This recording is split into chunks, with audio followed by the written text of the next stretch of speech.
और तरह का है और ये अच्छा है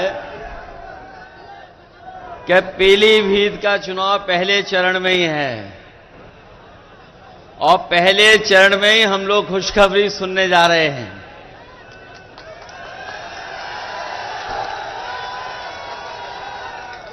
मंच पर हमारे साथ समाजवादी पार्टी के प्रत्याशी पूर्व मंत्री भगवत सिंह गंगवार जी,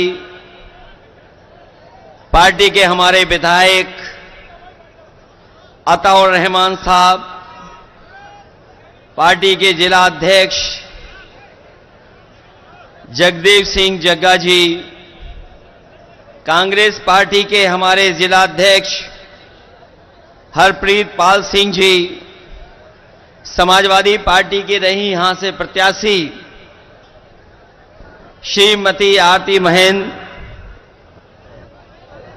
दिव्या गंगवार जी, मंच पर उपस्थित नफीस अंसारी साहब, मंच पर उपस्थित पूर्व विधायक रोशनलाल वर्मा जी, पार्टी के हमारे पदाधिकारी इरफानुल हक साहब, किसानों के नेता और लगातार किसानों के लिए संघर्ष करने वाले तेजिंदर सिंह बिर्ग जी, सुधीर तिवारी जी, कृष्णा अधिकारी, अरशद खान साहब, पूर्व एमएलसी अमित यादव, अमित मिश्रा जी से लेकर के बहुत सारे समाजवादी पार्टी के नेता, कांग्रेस पार्टी के नेता और इस चुनावी जनसभा में आए हुए हमारे सभी आदरणीय बुजुर्ग, किसान भाई, बड़ी संख्या में नौजवान साथी, माताएं, बहनें, पत्रकार बंधुओं, मैं सबसे पहले इस विधानसभा और पूरे पीलीभीत से आए हुए अपने सभी कार्यकर्ताओं का बहुत बहुत धन्यवाद और आभार प्रकट करता हूं। ये पहले चरण का चुनाव होने जा रहा है। पीलीभीत में बड़े बड़े नेता आ चुके हैं। देश के बड़े बड़े नेता आकर के अपनी बात कह चुके हैं और लखनऊ वाले तो और घबराए हुए हैं। पीलीभीत का नाम सुनते ही उनका चेहरा पीला हो जा रहा है।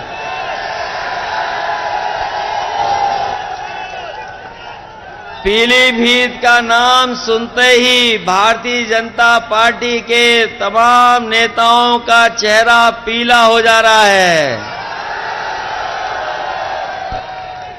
और ये इसीलिए हो रहा है कि यहां की जनता ने इस बार मन बना लिया है और समाजवादी पार्टी को ऐतिहासिक वोटों से जिता करके भेजना चाहती है। हमारे यहां किसान भाई हैं, ये जानते होंगे कि किसान भाइयों का आंदोलन पूरे देश में चला है। कोई ऐसा किसान नेता नहीं जो किसान आंदोलन से न जुड़ गया हो और जो लोग दिल्ली या बाहर जाकर के आंदोलन नहीं कर पाए, उनका भी समर्थन किसान आंदोलन में रहा। यहां के लोगों ने किसान आंदोलन को और मजबूत बनाने के लिए जो कुछ कर सकते थे और अपने सिख भाई इस आंदोलन को सफल बनाने के लिए जो भी अपना तन मन धन लगा सकते थे, उन्होंने लगा करके इस आंदोलन को बढ़ाने का काम किया था। बीजेपी के लोगों ने 3 काले कानून लाए थे। वो काले कानून इसीलिए वापस हो गए थे कि वो किसानों की ताकत से घबरा गए थे। जो लोग किसानों की बात कर रहे थे, आप में से बहुत लोग जानते होंगे, जो किसानों के पक्ष में कह रहे थे, उन्हें पीछे कर दिया। नौजवानों की बात जो उठा रहे थे उन्हें पीछे कर दिया। किसान की आवाज में अपनी आवाज पर को जोड़ करके आंदोलन को मजबूत कर रहे थे उन्हें पीछे कर दिया। और जो किसानों पे थार चला रहे थे, बताओ उन्हें सम्मान दिया सरकार ने कि नहीं दिया?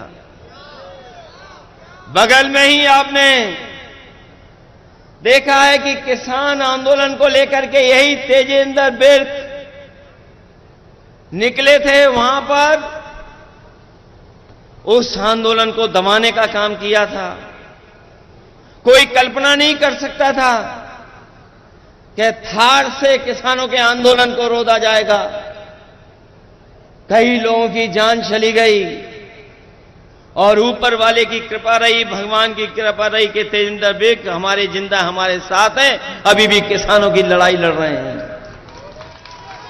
जो किसान आंदोलन को दबा रहे थे उन्हें सम्मान दिया जा रहा है, और जो किसान आंदोलन की बात कर रहे थे उन्हें तो सुनने में आया मंच पे भी जगह नहीं मिल रही है।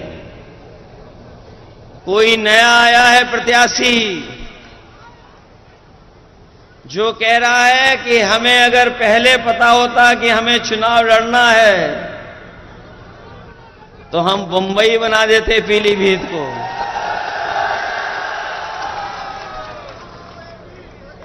ये कौन सी बात है भाई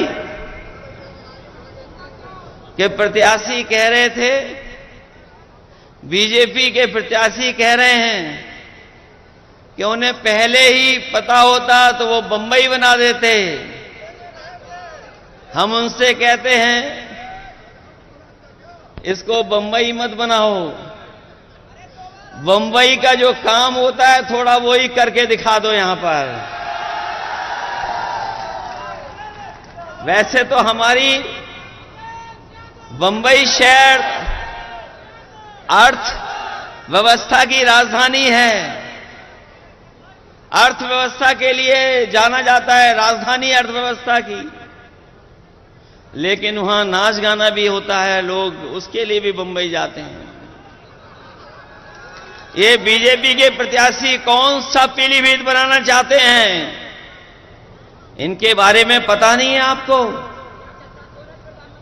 ये कई दल घुमाए हैं, इनका मामला सेटिंग हो जाता तो दूसरे दल में भी चले जाते।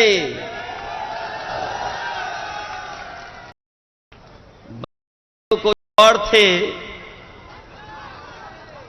बनाया तो कुछ और जाना था इन्हें, लेकिन इन्हें सड़क मंत्री बना दिया गया। और सड़क मंत्री ही बनते रुपए का घोटाला किया था, किसी को याद है? उत्तर प्रदेश के सब ट्रांसफर पोस्टिंग के सब तब इनके अधिकारी यूएससी को हटाना पड़ा था। क्या पीलीभीत की सब सड़कें गड्ढा मुक्त हो गई हैं क्या?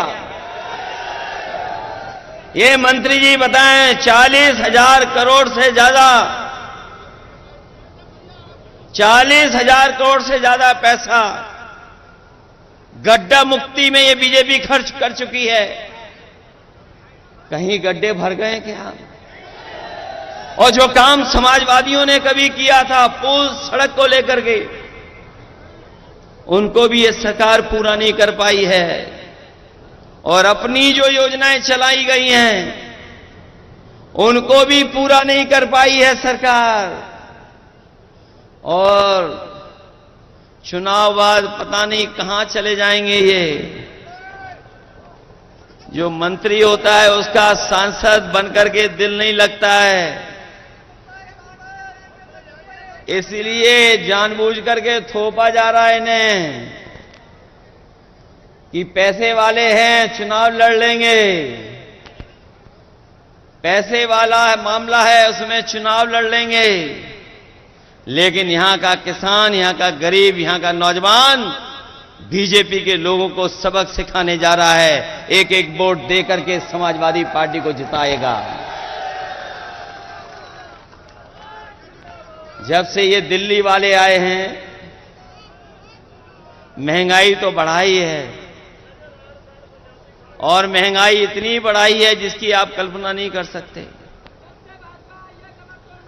महंगाई बढ़ती चली जा रही है, चाहे वो डीजल हो, पेट्रोल हो, जरूरत के सामान हो, उन सबको महंगा कर दिया सरकार ने। 2014 से लेकर के 2024 का हिसाब लगाए महंगाई का, बताओ महंगाई कितना गुना बढ़ गई है। अगर हिसाब किताब लगाओगे तो महंगाई कई गुना कई चीजों की बढ़ी है। ये सरकार महंगाई नहीं रोक रही, और जब महंगाई रोकनी थी तो इन्होंने चंदा वसूलने का काम किया।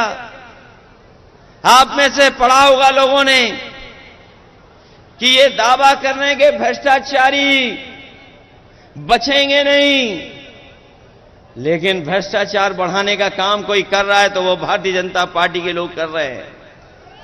और ये नया तरीका निकाला है दिल्ली वालों ने। ये इलेक्टोरल बॉन्ड जो बनाए गए हैं, इलेक्टोरल बॉन्ड के माध्यम से बताओ वसूली हो रही है कि नहीं हो रही है। और ऐसी वसूली तो दुनिया में नहीं होगी। जिस कंपनी का कोई कारोबार नहीं, जिस कंपनी का मुनाफा कुछ भी नहीं, वो उस कंपनी से सरकार ने वसूला है पैसा। हम और आप लोग जानते हैं चंदे में क्या दिया जाता है, थोड़ा बहुत दिया जाता है। क्या चंदे में 1000 करोड़ रुपए दिए जाते हैं? क्या चंदे में 500 करोड़ रुपए दिए जाते हैं? क्या चंदे में 300 करोड़ रुपए दिए जाते हैं?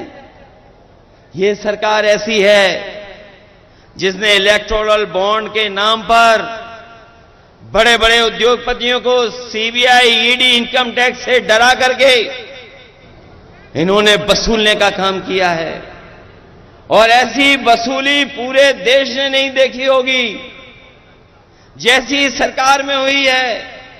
ये वही बीजेपी के लोग हैं। याद कीजिए, इन्होंने कहा था कि नोट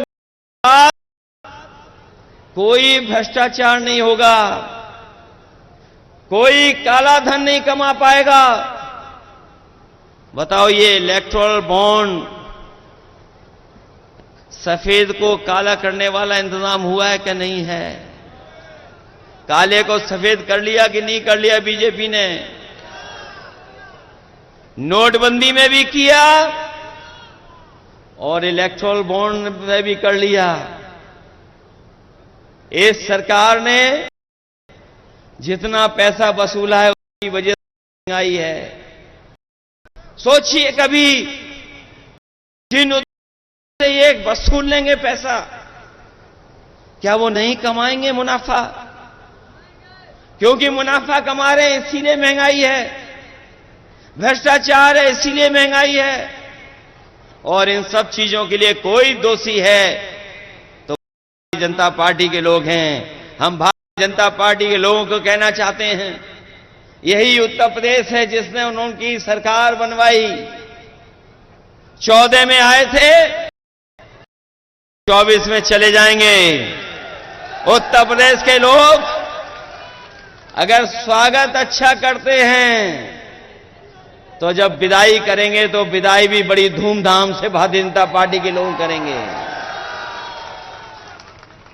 इनकी गारंटी याद है आपको? ये बीजेपी की गारंटी नहीं है। जिस तरीके से इन्होंने कोरोना में थाली और ताली बजवाई थी, याद है कि नहीं याद है? इसी तरह की बीजेपी की गारंटी नहीं, ये घंटी है।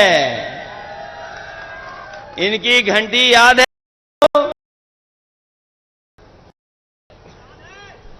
याद है कि नहीं याद है? किसानों की आय दोगुनी करेंगे। बताओ इनकी गारंटी पूरी हो गई क्या? हमारे नौजवानों से कहा कि हम 2 करोड़ नौकरी देंगे। बताओ बीजेपी की गारंटी पूरी हो गई है 2 करोड़ नौकरी की? जो गारंटी देते फिर रहे थे इनकी सरकार में हर पेपर लीक हुआ है कि नहीं हुआ है? ये नौजवान जानते होंगे जो परीक्षा देने गए थे, हम परीक्षा देंगे, नौकरी, लेकिन कोई परीक्षा ही नहीं करा पाए। जो भी परीक्षा कराई उस हर परीक्षा का पेपर लीक हो गया। जो लोग पढ़े लिखे हैं नौजवान, जिन्होंने की, वो जानते होंगे कि एक परीक्षा नहीं, एक परीक्षा कैंसिल नहीं हुई है। इस सरकार में जितनी परीक्षा हुई सब कैंसिल हो गई। और कैंसिल का कारण क्या निकला? हो गया पेपर लीक। और एक परीक्षा का पेपर लीक नहीं हुआ है, न 2 का हुआ है, न 3 का, न 4 परीक्षा का, न 5 का, न 6 का। लगभग 9 या 10 परीक्षाएं हैं जिनका पेपर लीक हुआ है। बताओ ये उत्तर प्रदेश वाले मुख्यमंत्री कैसे हैं जिनका हर पेपर लीक हो जाता है? ये दूसरों की गीले होने की बात तो कर रहे हैं, लेकिन अपना पेपर लीक हो रहा उसके बारे में नहीं बोल रहे हैं। बताओ 9 परीक्षाओं के पेपर लीक हुए कि नहीं लीक हुए? और नौजवान इस हद तक निराश हुआ है। हमने एक नौजवान का सुसाइड नोट पढ़ा। वो नौजवान निराश हो गया, हताश हो गया। कर करके उसने अच्छी डिग्री हासिल की, पढ़ाई पूरी की, लगातार उसने परीक्षाएं दी नौकरी को लेकर के।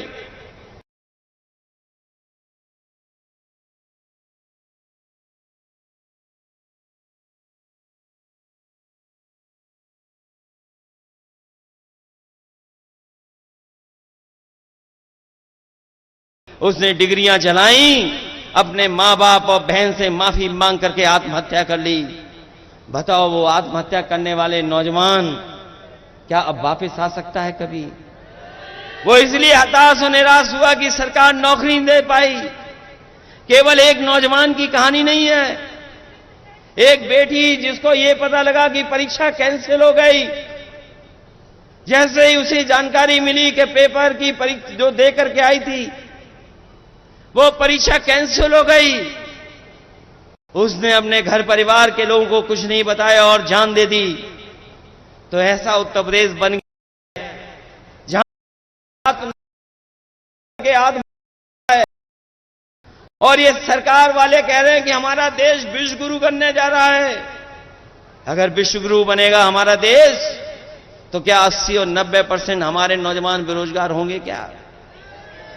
80 से 90% नौजवान आज बेरोजगार हो गया है।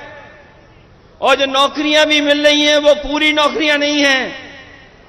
कभी कॉन्ट्रैक्ट के मिल रही है,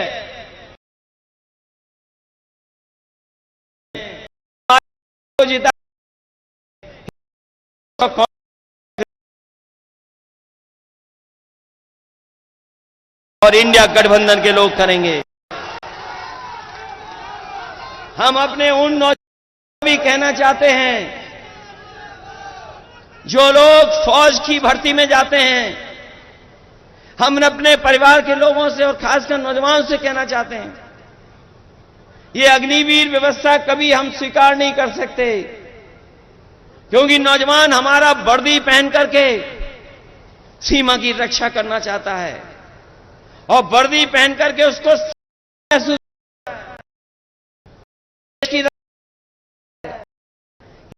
साल की नौकरी से न हमारे नौजवान का सम्मान बन रहा है और न ही सीमा को कोई मजबूत फौज मिल रही है।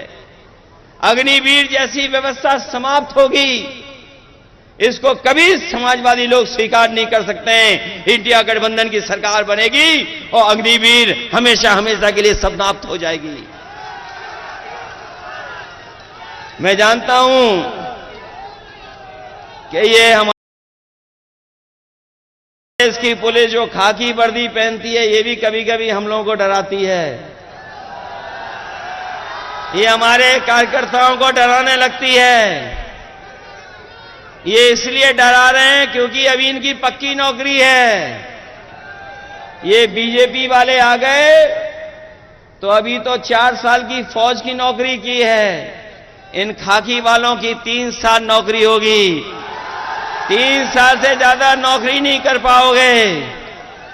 बताओ ये किसके साथ खड़े होंगे जब इन्हें पता लगेगा कि इनकी तो नौकरी केवल 3 साल की है। फौज की नौकरी कितने साल की? और अगर इनकी नौकरी इन्होंने बीजेपी वालों ने कर दी 3 साल की, तो ये क्या करेंगे जाके घर पर? इधर हमें पता है खेतों को बचाने के लिए बहुत सड़कों पर जानवर, गांव में खेती में जानवर, और पीलीभीत में तो जंगली जानवरों से किसान परेशान है। हमारे देश के और प्रदेश के बड़े बीजेपी के नेताओं को सब पता रहता है, लेकिन उन्हें यह नहीं पता है कि पीलीभीत में लगभग 300 किसानों की जान जा चुकी है, गरीबों की जान चुकी है। बताओ जान गई है कि नहीं गई है जानवरों से?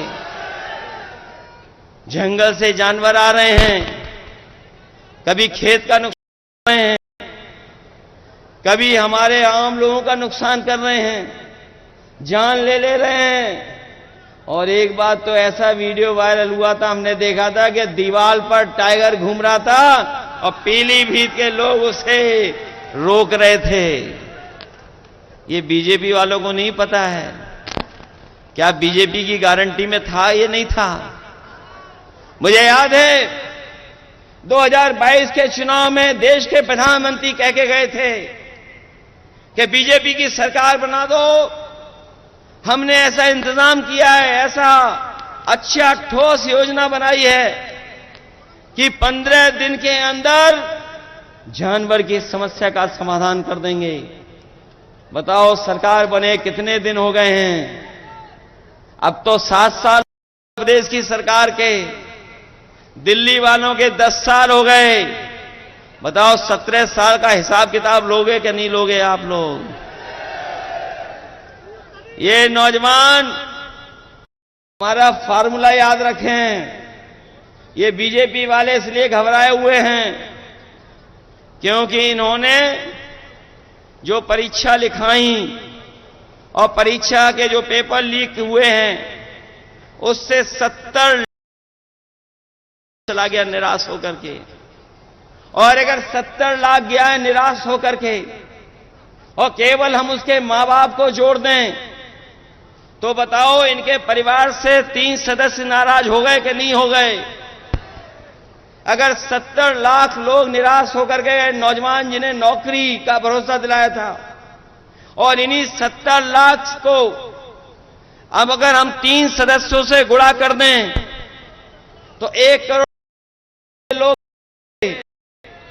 1 करोड़ 80 लाख का अगर हम भाग दे दें 80 लोकसभाओं से, तो बताओ 2,25,000 वोट इनका हर लोकसभा में कम हुआ है कि नहीं कम हुआ है? बताओ। पीलीभीत में तो ज्यादा वोट कम हो गया है। औरों लोकसभाओं में तो 3-3 लाख वोट कम हुआ है बीजेपी का, लेकिन पीलीभीत में तो ज्यादा वोट कम हो गया बीजेपी का। अभी तक तो हमें यही पता लग रहा है लखनऊ में कि इस बार पीलीभीत में साइकिल चल रही है, इंडिया गठबंधन जीत रहा है। ये पीलीभीत हमारी बांसुरी के लिए भी जाना जाता है। ये बात तो प्रधानमंत्री जी भी जान गए कि बांसुरी के लिए जाना जाता है, लेकिन पीलीभीत की जनता तो तब चैन की बंसी बजाएगी जब भारतीय जनता पार्टी यहां से जाएगी। चैन की बंसी तभी बजेगी कि नहीं बजेगी? ये याद रखोगे कि किस तरह नुकसान किया इन्होंने। हमारे हर वर्ग के लोगों को दुखी किया ने के नहीं दुखी किया। हम तो अपने सभी गुरुओं सबको करते हैं और अपने सिख भाइयों से भी कहेंगे कि इन्होंने अपने मान सम्मान से कभी समझौता नहीं किया और कभी भी अगर देश की रक्षा के लिए इन्हें अपनी जान भी न्यौछावर करनी पड़ी होगी तो हमारे सिख समाज के लोग कभी पीछे नहीं हटे होंगे। किस तरीके से आंदोलन चला था, कितने लोगों की जान चली गई। बताओ इस चुनाव में दिल्ली वालों को सजा दोगे कि नहीं सजा दोगे? अपने वोट से इनको सजा दिलाओगे कि नहीं? ये हमारे आपके भविष्य का चुनाव तो है ही है, लेकिन ये देश के भविष्य का चुनाव भी है। ये चुनाव संविधान बचाने का भी चुनाव है। ये चुनाव हमारा लोकतंत्र बचाने का भी चुनाव है और ये चुनाव हमारे आपके भाईचारा की जो मोहब्बत का और प्रेम से हम लोग रहते आए, जो हमारे भारत की पहचान है, हमारी संस्कृति की पहचान है, उसको बचाने का भी चुनाव है। इसलिए चुनाव आप अपना चुनाव समझ करके और आने वाली पीढ़ी के भविष्य का भी चुनाव है। सोचो अगर संविधान को खतरा हो जाएगा तो बताओ हमारे अधिकार छीने जाएंगे कि नहीं छीने जाएंगे? जो अधिकार हमें मिले लड़ करके देश की आजादी दिलाने के लिए इस देश के लोग एक हो गए थे, तब देश की आजादी मिली थी। आज फिर हमें एक बार अपने संविधान और लोकतंत्र को बचाने के लिए लड़ना पड़ेगा। बताओ आप लड़ोगे कि नहीं लड़ोगे?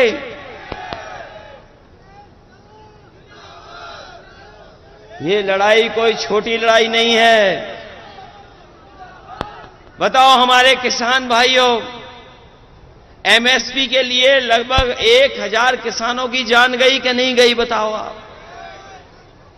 दिल्ली में जब 3 काले कानून हटने थे, एमएसपी को कानूनी अधिकार मिल जाए, 1000 किसानों ने की लगभग जान गई कि नहीं गई? तो बताओ, हम समाजवादी लोगों ने और इंडिया गठबंधन ने कहा है कि सरकार बनेगी तो एमएसपी के लिए कानून बना करके अपने किसानों को एमएसपी फसलों की दिलाने का काम करेंगे। न केवल एमएसपी का कानूनी अधिकार देंगे,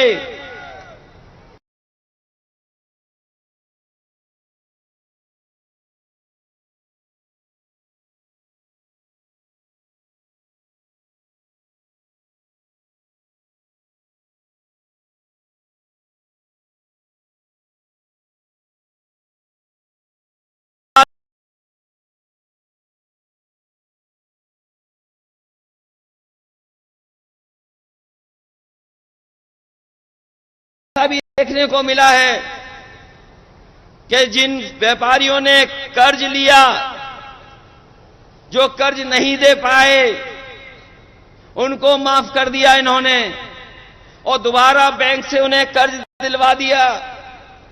ये आपने आंकड़े निकलवा लेना। और बहुत सारे लोग, बहुत सारे उद्योगपति वो भी हैं जो कर्ज में डूबे थे, कर्ज उनका माफ करके बीजेपी ने बचाया और बाद में उन्हीं उद्योगपतियों से इलेक्ट्रल बॉन्ड ले लिए। बताओ इलेक्ट्रल वालों का कर्ज माफ हुआ कि नहीं हुआ? आपको तो पता होगा, देश में सबसे ज्यादा वसूलने का काम अगर किसी पॉलिटिकल पार्टी ने किया तो बीजेपी ने किया कि नहीं किया? इसलिए अपने किसान भाइयों को हम कह के जा रहे हैं, इंडिया गठबंधन बनेगी सरकार, किसानों का पूरा कर्ज माफ होगा। जब उद्योगपतियों का 15 लाख करोड़ माफ हो सकता है तो हमारे किसानों का कर्ज माफ क्यों नहीं होगा? तो बताओ, अपना वोट देकर के कर्ज माफ कराने का काम करोगे? संविधान बचाने के लिए भी वोट कर देना, क्योंकि आपके वोट से ही संविधान बचेगा। आपके वोट से ही देश का लोकतंत्र बचेगा। आपके वोट से ही किसान खुशहाल होगा। आपके ही वोट से नौजवान को नौकरी मिलेगी, आपके ही वोट से आरक्षण बचेगा। और हम फिर कहते हैं एनडीए को कोई हराएगा तो हमारा ये पीडीए परिवार हराएगा। ये पीडीए परिवार बैठा है यही एनडीए को हराने का काम करेगा।